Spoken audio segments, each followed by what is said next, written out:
primeiro contato que eu tive com a Fofão foi no início do jogo, onde você bate na mão, cumprimenta ali. E ali eu já senti uma emoção, assim, de poder estar enfrentando uma das maiores jogadoras. Naquela época já era uma das maiores jogadoras de todos os tempos. Você imagina hoje, depois... acho que talvez ninguém imaginasse que a Fofão fosse chegar tão longe, né? A gente se parece muito. Então, tanto em relação de família, de pensamentos, de coisas de, sei lá, de infância, a gente sempre foi muito parecida. Aí surgiu essa grande amizade que hoje eu falo que a Fofão nem é minha amiga, ela é minha irmã. Que é uma pessoa que eu confio, uma pessoa que se eu tiver com dificuldade, alegre ou feliz, é uma pessoa que eu sempre vou estar procurando e ligando. Quem teve a oportunidade de conhecê-la na sua intimidade, pode se sentir assim privilegiado, assim, de ter conhecido. Eu conheci de perto um ídolo, então eu acho que eu me coloco ali entre as pessoas que teve o privilégio de conviver com a Fofão.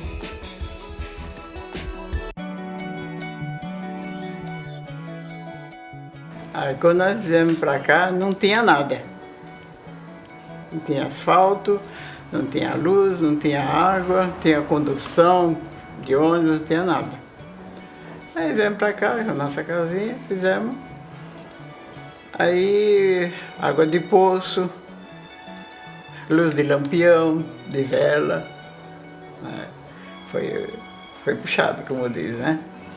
Mas graças a Deus conseguimos vencer. No começo foi muito difícil para a família, assim, porque era uma despesa que talvez pudesse ajudar, mas meu pai sempre não deixou que eu desistisse, que isso não fosse um problema, que eu continuasse fazendo, que sempre daria um jeitinho, de alguma forma deram um jeitinho, e eu tenho que agradecer muito, porque nunca me faltou, apesar de a gente não ter, né, a fartura, né, a gente se ajudava da maneira que podia. A Fofão começou aqui na escola. Jogava no clube junto com as meninas lá, que tinha um time de vôlei. Mas aí a professora de educação física aqui veio lá jogando e falou, não, aí tem alguma coisa.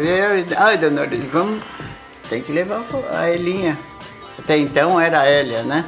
Aí chamou meu marido, falou com ele, falou assim, olha, leva ela lá, né? Fazer um teste, quem sabe vai. Aí levou ela e levou mais duas junto. Era difícil, né? Porque nós éramos 7 irmãos e de repente eu tinha um gasto a mais, assim, né? Então aquilo ali pesava. Então foi, né? O pai fazia um sacrifício, a mãe, todo mundo. Minha história com a Fofão começou aqui nessa quadra, nesse ginásio, né? Nós estamos aqui no Centro Olímpico da Prefeitura. E naquela época eu era treinador de um time chamado Pão de Açúcar Esporte Clube, que era um dos melhores times do Brasil. E paralelamente a isso eu era coordenador do voleibol aqui do Centro Olímpico. E o Centro Olímpico tinha um trabalho muito interessante que pegava crianças vindas de vários cantos da cidade, selecionava, trazia para cá algumas crianças de centro esportivo, outras crianças de colégio. E aqui então a gente veio trabalhar com atletas, né, oriundas de vários cantos da cidade, dentro de um projeto que chamava Adote um Atleta. E numa dessa, eu cheguei aqui e encontrei no primeiro dia de treino meu, a Hélia, né, meninota, devia ter o quê? Uns 13 para 14 anos, atacante de ponta, né, mas com um potencial incrível. Um dia eu tinha acabado de perder um jogo e eu voltando de carro com o Coronel Maurício, ele me observava no retrovisor e as meninas do lado sempre rindo muito, eu muito séria, chorando, porque realmente eu fiquei muito triste de ter perdido. E daí passou um tempo, ele reuniu todo mundo e falou que eu seria adotada por uma empresa, e até pela minha postura, meu comportamento, como eu estava me desenvolvendo dentro do esporte. E daí eu recebi, né, um diploma e comecei a receber uma ajuda de custo, recebi, sabe, um apoio muito grande que para mim assim foi um susto muito grande, porque eu fazia o esporte assim E na minha cabeça, como eu era muito nova, aquilo para mim era um divertimento. Eu não sabia que alguém pagaria para mim fazer uma coisa que eu gosto. E naquele momento, assim, que veio essa ajuda, assim, foi importantíssima, porque eu vinha de uma família simples, então a gente não tinha muitas condições. Então para mim treinar ali no Centro Olímpico era muito suado. Meu pai fazia um esforço muito grande. Então quando veio essa ajuda, eu lembro que eu falei, nossa, parece que caiu do céu, assim, porque ajudou muito. E era um dinheirinho que a gente dava em casa também. Então, assim, isso nunca saiu da minha cabeça. Porque foi a primeira ajuda que eu tive, assim, dentro do vôlei.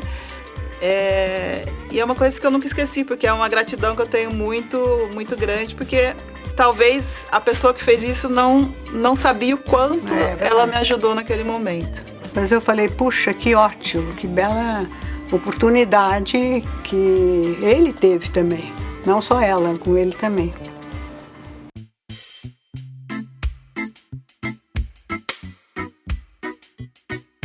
Eu acho que a gente perdeu esse jogo. Não perdeu, não. Não perdeu. Nós ganhamos. Mas tem uma outra que estão carregando. Cadê o Otávio? Tinha uma outra que estão carregando a gente assim, saindo.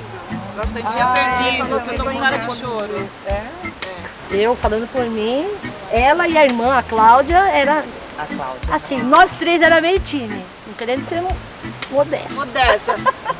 Mas assim, fazia uma ponta maravilhosa, a irmã fazia o meio. Era meio time. Nosso time era muito bom mesmo. Todo mundo tinha medo da gente, né? Acho que não tinha massa. É o que tá na fotinho lá. Onde a gente ia, a gente vinha com troféu. Sofria, mas... Esse foi no Sesc, Sesc Vila Mariana. E arrasando. Quando eu coloquei na cabeça que eu seria uma atleta, eu tinha uma consciência de que para ser um atleta você não pode ser uma pessoa normal.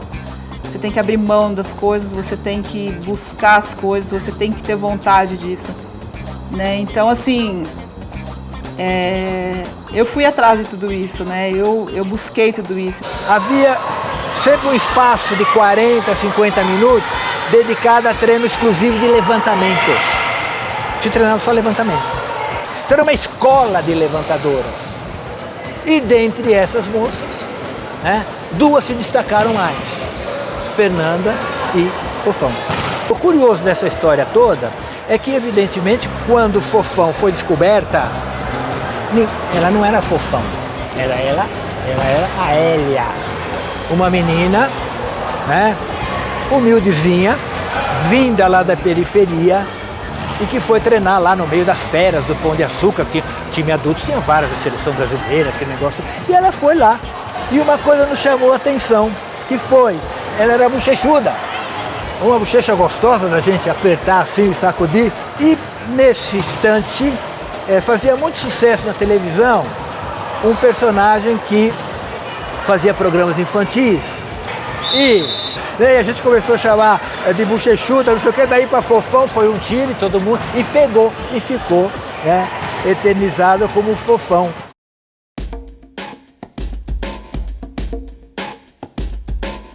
Eu comecei a minha carreira no Paineiras do Morumbi e o Paineiras do Morumbi treinava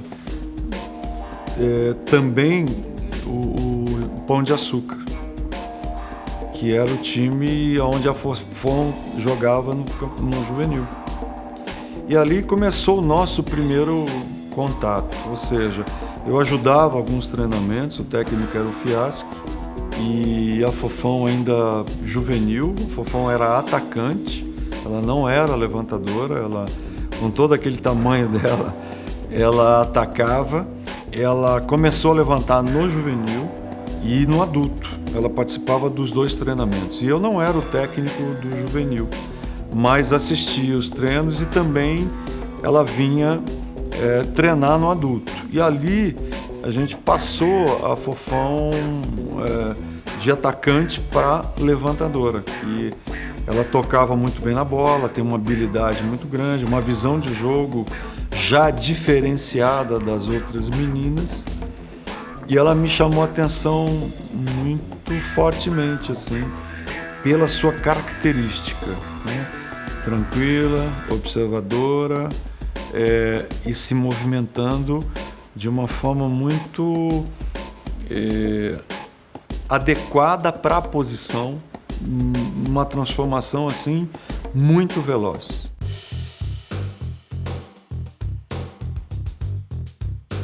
Era um pai muito carinhoso, muito afetuoso, cuidava muito bem dos filhos, rígido, né, por sinal. Meu pai, ele era uma pessoa que você tinha que ter uma conduta bacana para poder lidar com ele. Então a gente não tinha... E eu, assim, como eu era muito quieta, eu era muito caseira, eu convivia muito com meu pai, assim, eu conversava muito com meu pai. E ele sempre me orientava tudo, cada passo que eu dava eu não fazia sem pedir orientação dele. E ele sempre tinha a solução para tudo. Então, assim, eu por muitos anos, muito tempo na minha vida, eu dependi muito dele para caminhar, né? Eu não sabia fazer alguma coisa sem falar, pai, o que você acha disso? Ou, filha, você precisa fazer isso. Então, assim, eu fui muito próxima dele muito tempo. E eu acho que foi muito bom porque ele não me deixava... ele não deixava desanimar, ele não deixava que os problemas para ele, assim, ele tinha uma solução. Então, em alguns momentos eu pensava em desistir, ele nunca deixava. Não, é assim, mas amanhã vai estar bem. Então, assim, eu acho que o que eu aprendi do meu pai eu levei para minha vida toda, entendeu? O que ele me ensinou desde lá de novinha, eu levei, mas porque eu quis levar. Porque eu achava que seguindo aquilo que ele falava, eu conseguiria coisas boas, porque eu achava que o que ele falava para mim tinha sentido. O pai dela era um líder comunitário, cuidava muito do time de futebol lá da onde ela morava, etc. E o pai sempre orientava e exigia obediência total aos seus professores na escola e aos seus treinadores. E ela sempre foi uma menina muito obediente, e ela entendeu, inteligente, né, da oportunidade que estava sendo dada a ela. Eu sempre fui muito exigente, principalmente com as levantadoras. E comecei a exigir tanto da Fofão, do movimento perfeito, correto, da postura, da conduta, que eu notei que em um certo momento ela parece que deu um passo para trás. Foi quando o pai dela veio falar comigo. E aí eu fiquei super mal, né, naquela situação porque eu não gosto de conversar muito com pais de atletas. Mas o seu Sebastião sempre foi muito uma pessoa, além de ser humilde, ele sempre foi muito reservado na sua postura e na sua maneira de falar e de conduzir as coisas. Aí eu disse para ele, eu falei, seu Sebastião, a minha ideia é que nós temos algo muito importante nas mãos. Ela pode se tornar uma grande levantadora, desde que ela passe por vários processos de treinamento. E vai depender muito dela. Agora, eu só faço isso porque eu gosto demais da sua filha. Eu só queria que o senhor soubesse que eu tenho o maior carinho e que eu tenho a maior admiração e que eu vou tentar fazer tudo para que a sua filha se torne uma grande jogadora. E ele entendeu o teor dessa conversa, até porque eles estavam vivendo naquele momento uma situação muito complicada como família.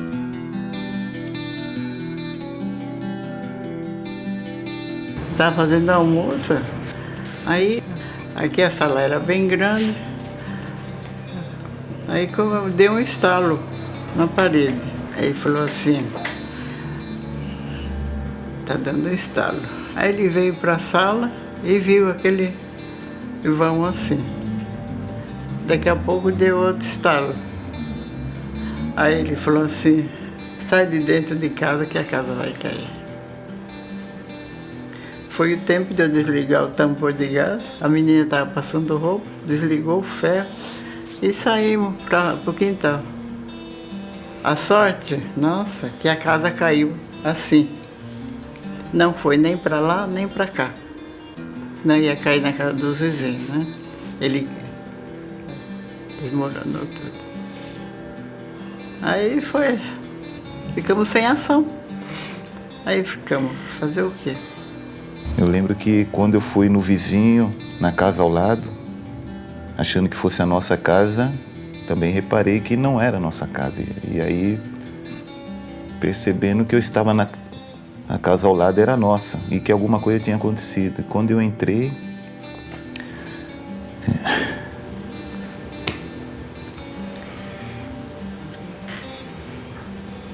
tava querendo mexer para arrumar a casa da gente, né? E de repente acontece tudo isso. A casa caiu, né? Não foi uma partezinha, uma paredezinha que caiu, foi a casa. Então eu lembro que eu chorei, mas assim, ao mesmo tempo fiquei aliviada de ter visto que minha mãe, meu pai e todo mundo estava ali, que ninguém tinha se machucado. Mas graças a Deus a gente conseguimos reerguer, conseguimos, todo mundo estava unido, todo mundo junto, ninguém deixou de fazer nada, todo mundo fez um pouquinho de cada coisa.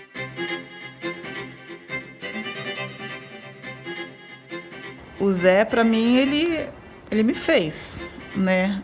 Ele me pegou no momento em que eu não sabia nada e me ensinou tudo. Tudo, assim, no sentido, a maneira de pensar, posicionamento, gesto técnico, tudo. Porque eu não tinha, como eu ainda não tinha experiência como levantadora, eu não tinha vícios, né, que a gente diz, eu não tinha vício, e foi muito fácil dele me corrigir. Ele se empenhou para me fazer uma levantadora, assim, sabe, nos mínimos detalhes, tudo que eu faço e que eu fazia, eu lembrava de quando eu treinava com ele, né, então eu automaticamente eu conseguia me corrigir porque vinha aquela lembrança, né, que ele falava, olha o corpo, olha o braço, e se posiciona assim, então eu tenho isso muito claro, assim, quando eu fazia as coisas. Então, assim, para fazer a correção do movimento do gesto, para mim era mais fácil, porque eu sabia onde eu estava errando, né? Então, tudo que eu aprendi, tudo que eu sei, e se eu, né, me transformei numa grande levantadora, eu devo a ele, porque eu acho que a paciência que ele teve de todos os dias me treinar, todos os dias me fazer, né, ver, e a paciência de saber o momento, de jogar, de fazer as coisas todas, eu acho que ele foi fundamental na minha vida, assim, foi fundamental. Eu passei pelo mesmo processo da Fofão. Eu comecei como atacante e virei levantador. Assim como ela, eu joguei 4-2. Então, nós participamos mais ou menos do mesmo processo. Isso, para mim, foi muito mais fácil. Quando eu vi a Fofão daquele tamanho, atacando o que atacava, mas também tocando na bola como tocava, rapidamente me veio a possibilidade de dizer, essa é versátil, essa pode fazer outra função. Ser levantador, eu acho que tem uma essência assim, muito grande. Quando eu comecei a entender, assim, eu comecei a observar o jogo, comecei a observar uma levantadora, como ela é, como funciona. E a levantadora é uma pessoa especial. Ela é a pessoa que vai transformar tudo o jogo. Então, assim, tudo que eu fazia, sempre vinha aquela coisa de fazer o melhor, sabe? Eu sabia que aquele levantamento tinha que ser o melhor para ela atacar, então eu sempre procurava fazer a perfeição dos levantamentos, porque é necessário você ter carinho naquilo que você faz. E uma levantadora não pode ser diferente. Eu penso assim.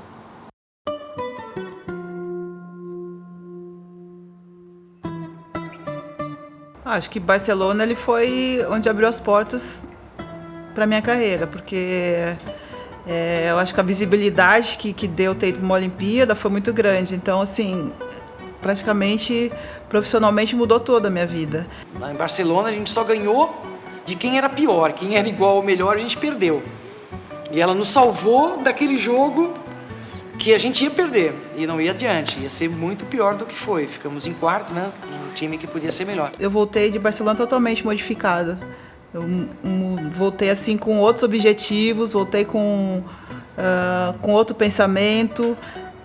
Eu acho que mudou muito, assim. Eu acho que dali eu comecei a entender de verdade o que é uma seleção brasileira, o que é você vestir aquela camisa. Você tem que mudar a sua postura, você tem que mudar as suas atitudes. Eu acho que você tem uma responsabilidade muito grande como atleta, né? Então, assim, você começa a entender que dali pra frente você não poderia ser uma pessoa normal.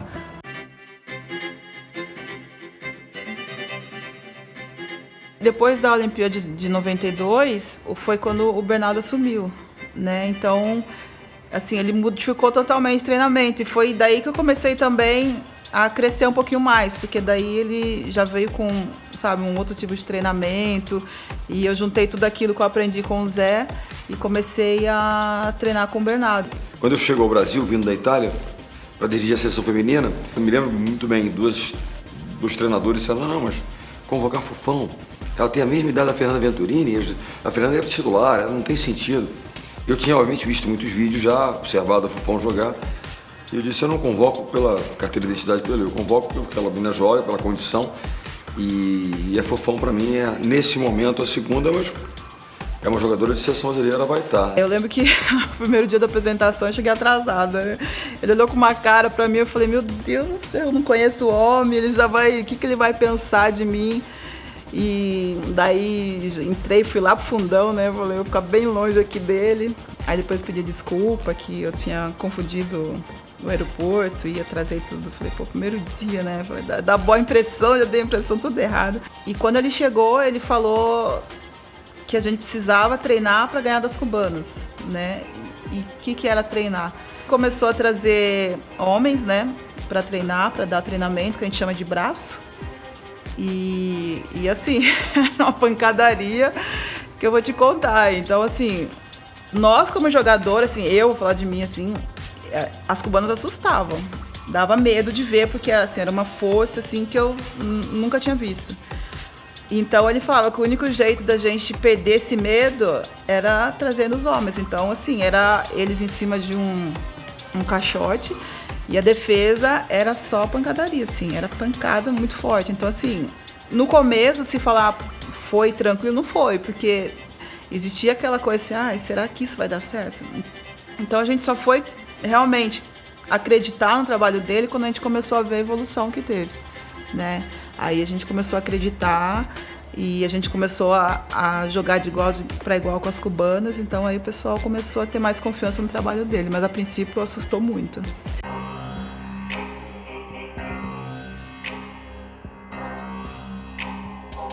A única chance que a gente ia ter de sair recompensada por todo o nosso esforço era vencendo o jogo contra as russas. E assim, passou e todo mundo encarou esse jogo da Rússia como fosse a nossa final.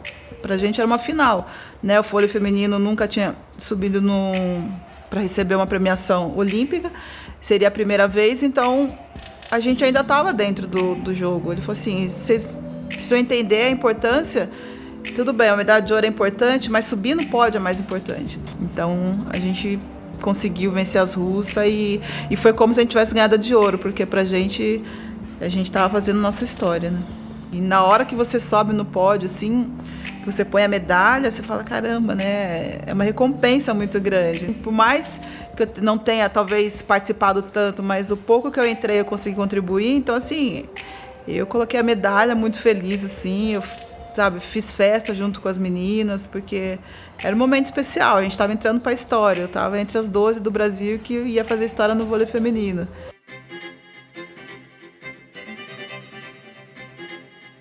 Depois de 96, teve aquela troca, né? As jogadoras saíram e no Brasil é assim, né? Sempre que faz uma mudança, vem a desconfiança, né? Então, as 6 que eram titulares praticamente saíram e as 6 que eram reservas assumiram, né? Só que a gente, assim, a gente não era, eu sempre falo que a gente não era uma reserva qualquer, né? Porque a gente treinava no nível igual aos titulares. Só que a gente sofreu muito porque, nossa, a seleção vai perder suas principais jogadoras, a seleção nunca mais vai ser a mesma.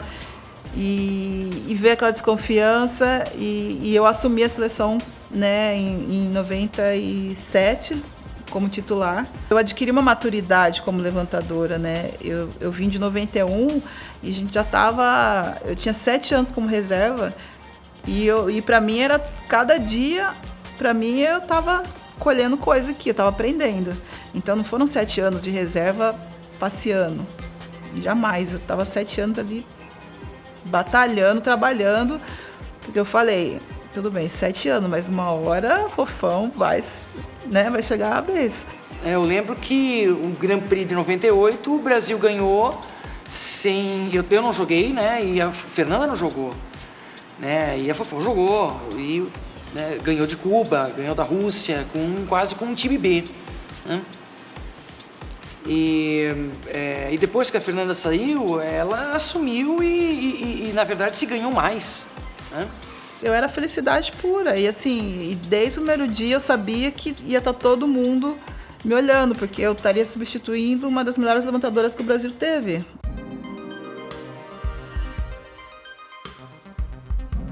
Levantadora por levantadora, mão por mão, né? As duas eram muito iguais, eram muito boas. Defesa por defesa, as duas eram muito boas. Saque mais ou menos parecido em todos os fundamentos, exceto o bloqueio, a Fernanda era melhor que a Fofão. Existe uma desconfiança muito grande, assim, no sentido de... tá chegando agora, não sabe?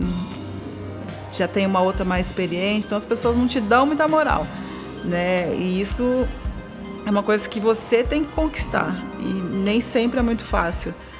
E a única coisa que eu não podia desistir, né? Eu não podia desistir. É aquela coisa de você estar levantando, tem 2 na rede, aí tem 20 numa fila e ninguém no seu lado. E você fala, caramba, será que eu sou, né, tão ruim assim? E isso vai te deixando chateada, vai te deixando magoado um pouquinho, porque, não tem necessidade, né? Ficar 20 pessoas e você ali. Você não via nela, tipo assim, então não quero mais, ou algum tipo de atitude que dizer, não, sabe? Porque pode acontecer você, às vezes, com uma situação desse tipo, uma pessoa que se sente de uma certa forma valorizada, dividir o grupo. E foi nas minhas atitudes que eu comecei a conquistar as pessoas. Então eu era no treinamento, eu falei, se as pessoas não querem atacar em mim, então eu tenho que treinar mais, né? Eu tenho que melhorar mais. Então eu treinava pra caramba, eu era sempre uma pessoa disponível, sabe? Era pra catar a bola, era pra ajudar a sacar. Então naquilo eu fazia porque era um espaço que eu tinha que conquistar. Então as pessoas tinham que ver que, ela tá aqui, ela, né, merece uma atenção melhor. A partir do momento que ela vai para uma seleção e começa a brigar, começa a lutar pela sua vaga, como ela era muito benquista e as jogadoras gostavam de bater a bola que era levantada por ela, porque eram bolas precisas, né? Ela começa a ter um lugarzinho reservado na cabeça dessas jogadoras. Era a cobrança, eram as pessoas me olhando desconfiada e tipo assim, a fila pro meu levantamento ficou maior, entendeu? Então assim, agora sou eu, né? Então isso foi incrível para mim. Que era a melhor dupla realmente de levantadores, mas às vezes não era simples também, né, fazer, mas era a melhor dupla. Assim, em tese, qualquer treinador, né, queria ter as duas ali. Você tem a melhor dupla talvez do mundo.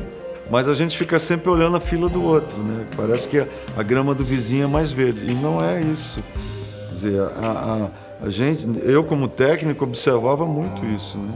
Que a vontade que as jogadoras iam para bater a bola dela, a tranquilidade e a segurança de saber que a bola ia estar no ponto certo era fundamental. Quer dizer, você vai criando mais confiança, você vai dando essa segurança à atacante que vai de olho fechado, que sabe que a bola vai estar lá. Eram as 2 melhores levantadoras. Nessa época ela era a 2ª levantadora, né, do Brasil. Para mim era essa, né? Eu estava super tranquila com a Fofão no time, né?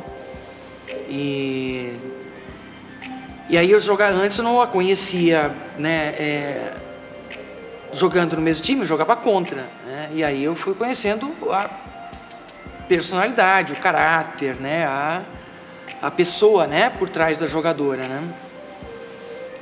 Mas para mim, assim, na minha lembrança, não era eu uma estrela e a Fofão uma iniciante, né? Ela era a levantadora que eu queria para aquele time, né? Eu acho que a Fofão ela tinha a Fernanda como uma referência. Eu não acho que a Fernanda tinha a Fofão como referência. A Fernanda tinha ela como referência. A Fofão tinha várias referências, entendeu? Eu acho que essa dupla e certamente o progresso e a evolução da Fernanda tem muito a ver com o suporte da Fofão, o desafio da Fofão, a competição permanente, ou seja, a qualidade, entre aspas, do time B na seleção era de tal ordem que permanentemente fazia com que o time A e as jogadoras que estavam mais no time A tivessem que mostrar, né, a sua capacidade.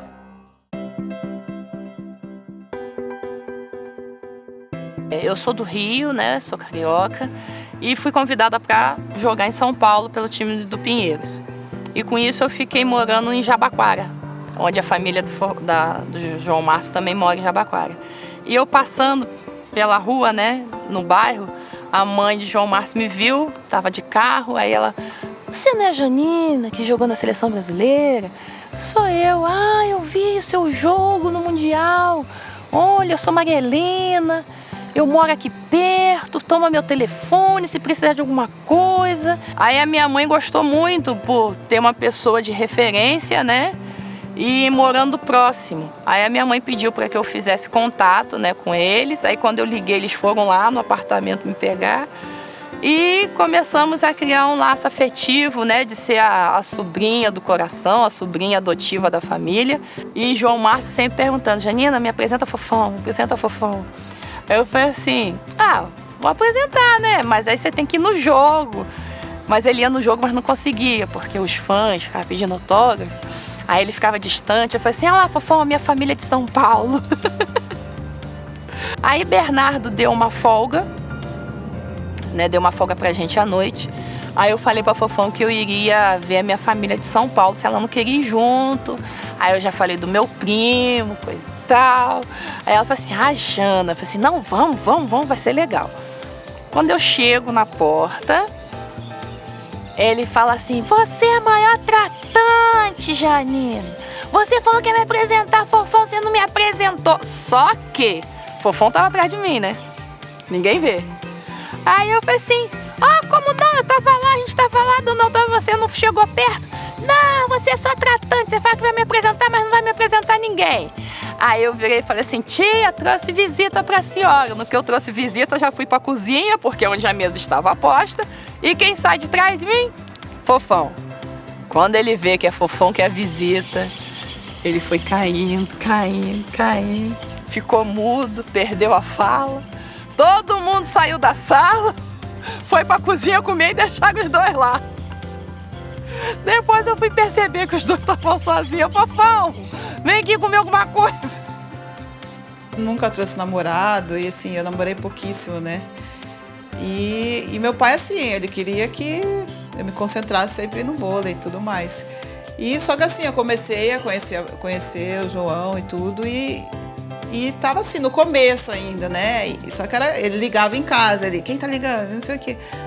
E daí, toda hora ele falava: "Quero conhecer o rapaz." Eu falei: "Pô, mas tá no começo, né? Não sei se vai dar certo." E a gente não tinha costume, né, de trazer. Sabia que o meu pai, né, era todo... Mas não tinha costume de trazer aqui pro meu pai e tal.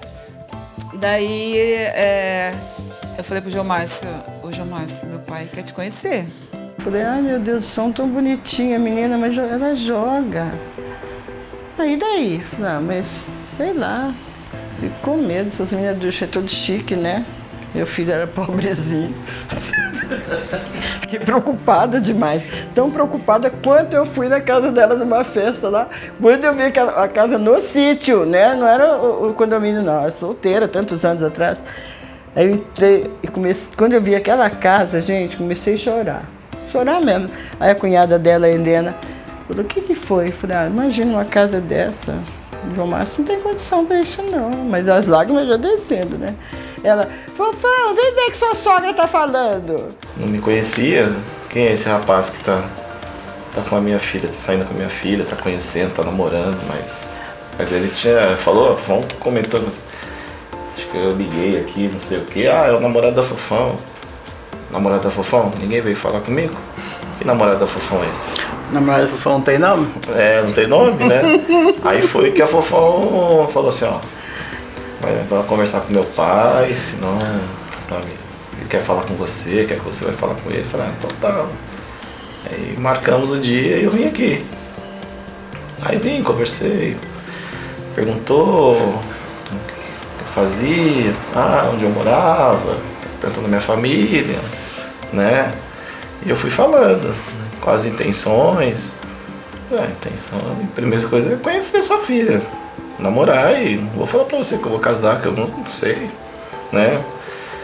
Aí conversamos tudo e falou, não, tudo bem.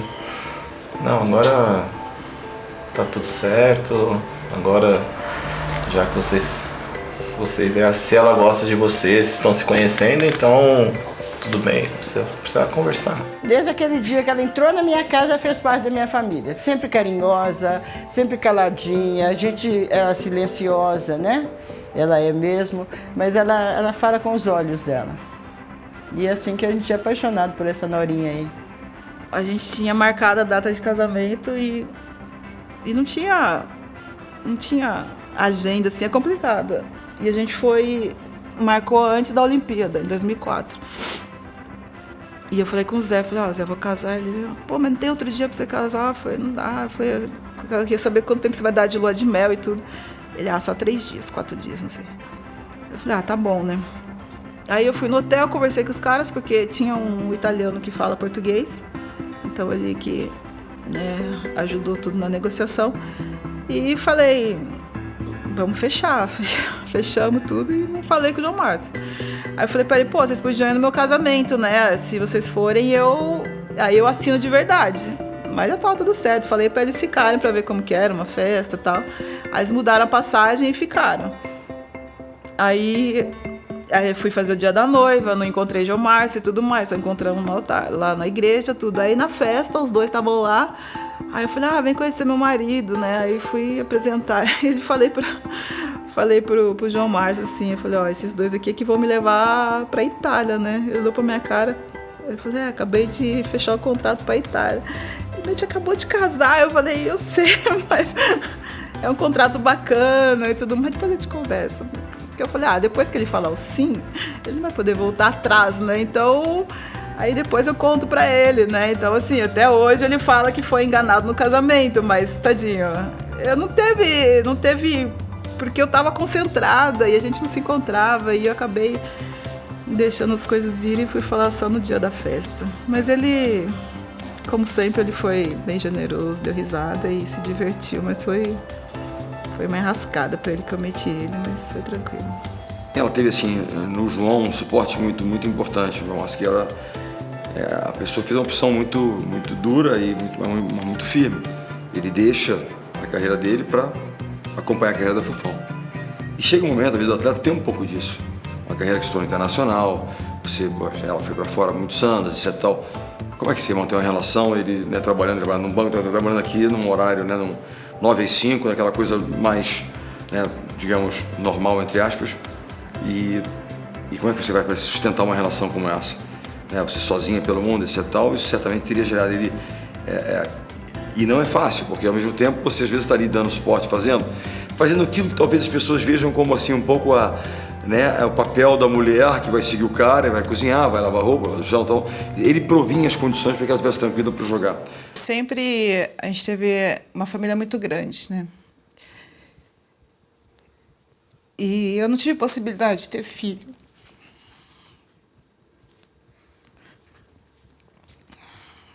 De repente foi uma opção de vida minha, entendeu? E cada sobrinho que nascia era como se fosse meu, entendeu? Eu quis sempre que eles tivessem, tipo, uma tia que tivesse... elas pudessem olhar a tia fazendo uma coisa boa, fazendo uma coisa legal para eles seguirem. Eu não me arrependo pelo fato de não ter tido filho, porque realmente o vôlei, para mim, é mais forte, sabe? O vôlei, para mim, infelizmente, o vôlei é o que eu queria para minha vida, entendeu? E talvez se eu fosse ter um filho, na minha trajetória, ele não se encaixou nesse momento, né? Não tinha espaço, até pela opção de vida que eu escolhi. Então, para mim, cada sobrinho meu é como se fosse meu filho. Então, assim, poder representar alguma coisa para eles, de qualquer maneira, assim, que espero que seja sempre o lado bom, para mim eu já estou feliz.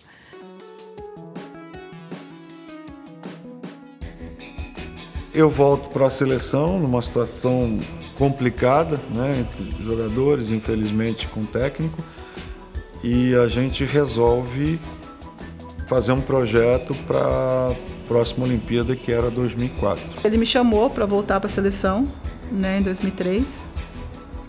E daí a gente começou um novo processo. Aí a Fernanda voltou todo mundo que era realmente né, jogadoras mais experientes. Para mim foi uma surpresa boa, assim, né, depois de tantos anos voltar a trabalhar com o Zé. E eu preparada já, eu pronta, né? Então, assim, de repente eu ia trabalhar com ele já num outro momento da minha vida, no momento em que eu já estava pronta, preparada, e no momento em que ele ia ver a pessoa que ele fez, né? A levantadora que ele fez, que ele preparou. A gente retoma em 2003 e tem alguns bons resultados, que foi a Copa do Mundo 2003, que nós nos classificamos direto para a Olimpíada 2004, o Grand Prix de 2004 e depois a própria Olimpíada, que foi a Olimpíada que acabou marcando as nossas vidas, né? De uma forma bastante negativa, por um lado, mas de muito aprendizado, por outro lado. Mas daí as coisas não aconteceram como ele falou, né? Não foi como ele falou. Eu não tive muita oportunidade, né? Mesmo tendo vindo como titular, assim, eu não tive chance. Quando a gente perde aquela Olimpíada, muita coisa mexeu no interior daquele grupo, em algumas jogadoras. Tinha material suficiente ali pra gente o tempo todo tá se ajudando, revezando, mas não aconteceu do jeito que ele tinha falado. Para mim foi retroceder no tempo, né? Voltar no tempo. É como se aquela fila do vazio tivesse voltado de novo, porque eu acho que eu deixei de ser a Fofão que eu tinha conquistado até ali, né? Deixei de ter aquela valorização que eu acho que deveria ter, né? Até pelo que eu vinha fazendo. Então foi muito complicado, eu não sabia, não estava sabendo lidar muito bem com isso. Em alguns momentos, eu sinceramente, eu não queria voltar. Teve dia que eu falei, não quero estar aqui, não quero fazer parte. Ao mesmo tempo vinha, e eu acho que, eu não sei se foi certo ou foi errado ter ido para a Olimpíada ou não, né? Porque a esperança é que as coisas fossem acontecer de outra maneira, né? Talvez. Mas eu não deveria ter ido, sabe? Porque eu não estava presente ali, eu não estava me sentindo útil, entendeu? Isso para mim é muito ruim, você tá num grupo e simplesmente por estar, entendeu? E talvez isso seja um dos meus maiores arrependimentos, porque eu acho que do jeito que eu fui, eu acho que para uma jogadora, por mais que é uma Olimpíada e tudo mais, eu acho que não vale a pena, entendeu? Não vale a pena, porque, sei lá, eu fui esquecida, entendeu? E isso mexeu muito comigo, mexeu demais comigo.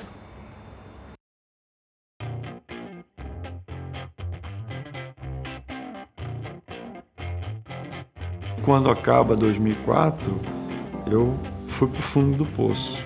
E eu só consegui sair do fundo do poço em 2008. Eu estava vivendo todo um processo, também como técnico, de transformação e busca de um sonho e de conseguir levar um time a um campeonato olímpico.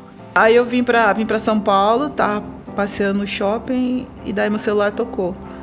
Aí era o Zé Roberto. E eu falei, ai meu Deus, o que esse homem quer, né? Aí ele pegou e falou, pô, tudo bem, não sei o que, tudo. Eu queria conversar com você. Primeiro eu queria saber se você tem interesse em voltar para a seleção, né, para a gente poder conversar. E na hora o que eu faço? Como que eu vou fazer? Quando a gente pensa na levantadora, a gente falou, vamos tentar ver se a gente consegue resgatar a Fofão, porque a gente precisa da experiência dela, de tudo que ela fez até hoje. Eu acho que ela vai ser extremamente útil para esse time por tudo que ela construiu, e ela tem a cara desse time. Eu pensei um pouquinho e falei, você está falando sério? Eu falei, não, ele falou, tô. Eu falei, porque né, tem a renovação e né, eu já estava totalmente desencanada de fazer parte da seleção. Tô vendo que tem um monte de menina nova. Eu falei assim, tem muita gente nova, mas não tem pessoas experientes. E eu acho que você tem tudo a ver com esse grupo, com o que eu quero propor, com o pensamento que a gente quer, né, daqui para frente. E aí a gente começa um ciclo de 2005 com outro enfoque. E ali a gente consegue reunir um grupo muito forte no seu contexto. A gente passa por vários desafios, né? Perdemos alguns campeonatos importantes. Já visto o resultado dos Jogos Pan-Americanos de 2007, onde a gente perde por 3-2 para Cuba. Mas a gente vai para a Copa do Mundo, a gente consegue a classificação direta para os Jogos Olímpicos. E eu vi uma coisa que eu não via há muito tempo, que era a alegria, né? A alegria de um grupo jovem, mas ao mesmo tempo um grupo que quer conquistar seu espaço. Eu vi isso no primeiro dia que eu vi aquele jogo. E eu resolvi aceitar o desafio. E ali eu já sinto que o grupo é muito bem liderado pela Valeuski e pela Fofão, que são duas jogadoras ícones importantes nesse grupo. E já a Fofão começa a exercer uma liderança enorme nesse grupo, as jogadoras com uma confiança muito grande na maneira dela conduzir, na maneira dela se comportar. E lógico que a gente começa a acreditar que a gente podia ganhar uma medalha de ouro. Essa medalha, assim, ela veio no momento em que o vôlei buscava uma afirmação. Eu acho que não só o vôlei, como as jogadoras também, porque era uma geração onde eu estava aprendendo muito com essas jogadoras, sabe? Eu acho que era uma geração que eu falo que não existiu outra igual. A última imagem que eu diria, da Logan atacando a bola e a bola indo para fora, e eu procuro, a Fofão tá paralisada na minha frente, assim, os braços esticados, e foi a primeira pessoa que eu abracei. E ali eu só agradeci, assim, agradeci por ela ter continuado, né, por ela ter dado a gente a chance de tê-la ali naquela conquista. Ela foi, na minha opinião, fundamental. E eu acho que mais do que qualquer coisa, ela foi um símbolo daquela conquista, assim, uma conquista com a cara da Fofão, com trabalho, com humildade. E eu acho que não seria justo essa geração passar por mais essa Olimpíada sem estar ali no pódio, independente. Merecia estar na de ouro, sabe? Merecia mesmo, porque eu acho que só quem estava ali dia a dia sabe o quanto foi a dedicação, o quanto foi, né, a doação para aquilo ali. Foi muita coisa, uma fase de conflito, uma fase de dúvidas, mas que culminou naquele momento auge, o áureo, né, que a gente ganha a medalha de ouro junto. Então eu acho que ali foi um encontro, naquele abraço de duas pessoas que passaram por processos dolorosos muito fortes, né? Ela como dúvida de será que eu sou? E eu também, será que eu sou? A nossa história, né? Do jeito que começou, do jeito que foi, e de repente terminar desse jeito, assim, nós dois ali sendo campeões olímpicos, sabe? E eu lembro que eu falei pra ele que eu só chorava e falava, Zé, nós conseguimos, e ele falando, dando os parabéns, falando que você merece. E quando acaba a Olimpíada, assim, de uma forma, a gente jogou jogos, acho que foram as nossas melhores sequências de jogos daquela geração nossa, né? Aquele time de 2008 jogou de uma maneira, assim, que acho que encantou ao mundo, assim, a maneira que a Fofão fez aquele time jogar, assim, potencial físico enorme, jogadoras jovens, com uma maestrina ali conduzindo. Se eu fechar os olhos agora, eu lembro eu novinha, com 15, 16 anos, sem saber o que ia ser da minha vida, começando ao lado dela.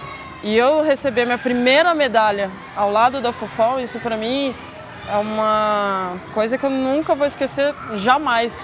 Porque a gente sabe da dificuldade, que a gente saiu ali de 2004, até chegar em 2008, então eu sempre estava junto com ela. Até porque em 2004 foi uma situação muito difícil, muito complicada, e por eu ser nova, ela sempre estava do meu lado. Fabi, o caminho não é esse, a gente tem que fazer isso, a gente tem que fazer aquilo. Então ela sempre estava ali me apoiando, me mostrando qual o caminho certo. E ao mesmo tempo ela me inspirava, porque eu falava, não, eu quero ser igual a Fofão, esse para mim é um grande exemplo, até de tornar capitã.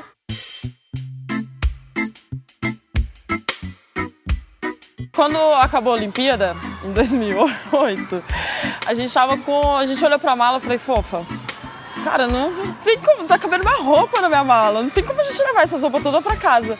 Aí ela, nossa, é verdade, né, nossa mala tá cheia. Eu falei, Fofa, o que a gente faz? Vamos juntar essas roupas, vamos lá pro centro, lá onde o povo ficava trocando pin, ficava trocando essas coisas. A gente podia ver que se a gente conseguia trocar com o pessoal, né? E aí a Fofão, nossa, boa ideia, vamos juntar tudo e vamos. Juntou eu e a Fofão uma mala de roupa e saímos puxando na rua. E todo mundo olhava, tipo assim, não sei o que. E ela falava assim, não, é a Fabi que tá levando. Porque toda a Fofão sempre é a serinha, né? Viajamos, assim, a gente tava muito feliz. A gente queria, porque no dia seguinte a gente ia passear, então a gente não podia voltar com a mala cheia, a gente queria se desfazer. Aí as pessoas foram comprando as coisas, assim, a gente foi passando e tudo. Aí a gente sentou no meio da praça, eu e a Fofão, e abriu uma mala. Falou assim, vamos ver o que a gente consegue trocar, cara. Na hora que a gente abriu a mala, juntou um monte de gente em cima. Mas veio muita gente, muita gente. Eu falei, Fabi do céu, o que tá acontecendo? Aquele monte de gente, só que eles empurravam a gente, porque todo mundo queria pôr a mão nas sacolas e mexer. E a gente falou assim, Fabi do céu, pelo amor de Deus. Aí sei que uma hora abriu um vão assim, tinha polícia. Eu, Fabi do céu, põe as coisas dentro da bolsa, pelo amor de Deus. E a gente morrendo de medo, assim, falou, não, pelo amor de Deus, ser presa aqui em Pequim, imagina, campeã olímpica sendo presa em Pequim. Aí a Fofão olhou e falou, Fabi, o que você veio fazer? Você veio me trazer pra fazer nesse lugar? O que a gente tá fazendo aqui? Eu falei, Fofa, pior é a gente, né? A gente ainda ser presa nesse lugar, chateado. Aí juntou um monte de polícia, enfim. Juntamos a mala e fomos embora. Aí chegamos na vila, o povo já tava comentando um pouco. Aí a Fofão, Fabi, foi você, não fui eu. Eu falei, foi eu que fiz essa bagunça toda agora. Então, tipo assim, são situações que todo mundo olha pra ela e fala assim, não, a Fofão não foi fazer isso com a Fabi. De ir lá tentar trocar as roupas e trocar os pins. Então sempre ela tem essa coisa assim, mais quietinha e coisa, mas cara, a Fofão sempre tem essas coisas de aprontar, de fazer algumas coisinhas assim, que ela sempre tá no meio.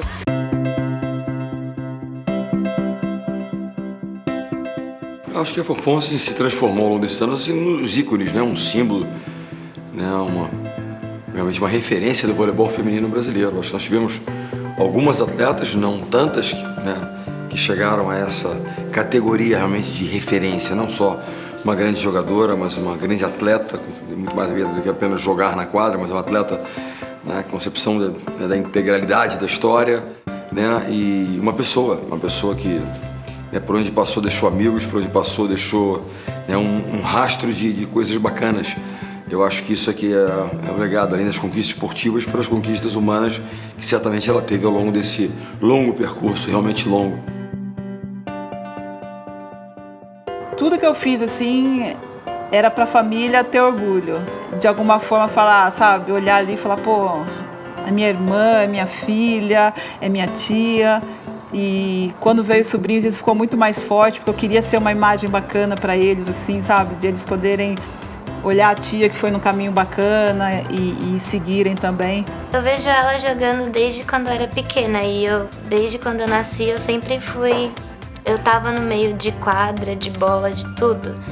E desde quando eu era pequena, ela já tava sempre lá no topo de tudo. Então, como era uma coisa que eu gostava e ter alguém da minha família lá em cima pra poder me espelhar, eu acho que é uma coisa muito boa pra mim, porque eu vou ter sempre alguém pra me espelhar, pra poder falar, nossa, eu posso chegar onde ela chegou um dia. Eu sou muito assim também, que eu sou muito tímida. Só que quando eu tô tocando em grupo, eu não tenho essa timidez. Agora, se for, tipo, sozinha, essas coisas, aí já é mais difícil. Mas como eu vejo que ela conseguiu, né, superar, agora consegue dar entrevista, aparecer na TV, essas coisas, eu acho que eu também vou conseguir um dia. Eu acho que o futuro vem coisas boas, sabe? Eu sinto que Eu fiz muita coisa para colher agora coisas boas. Então, assim, eu não planejo nada. Eu tô deixando a vida simplesmente girar e me levar para algum caminho bacana que é o que eu espero, como foi minha vida toda, entendeu?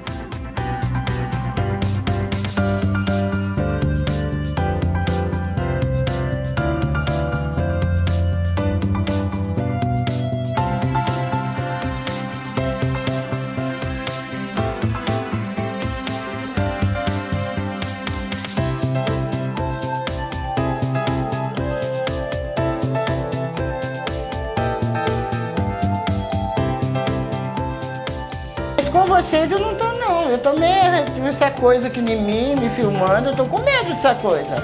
Depois me mostra, hein? Tem que editar alguma coisa aí.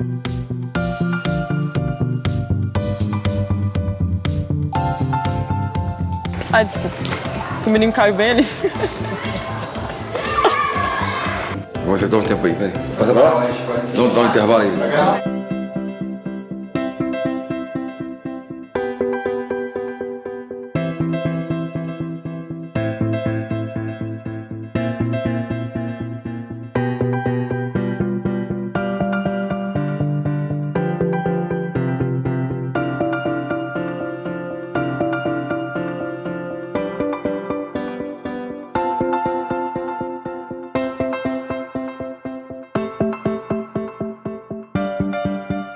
Isso, hein? Tá podendo, Fofão? Vem aqui.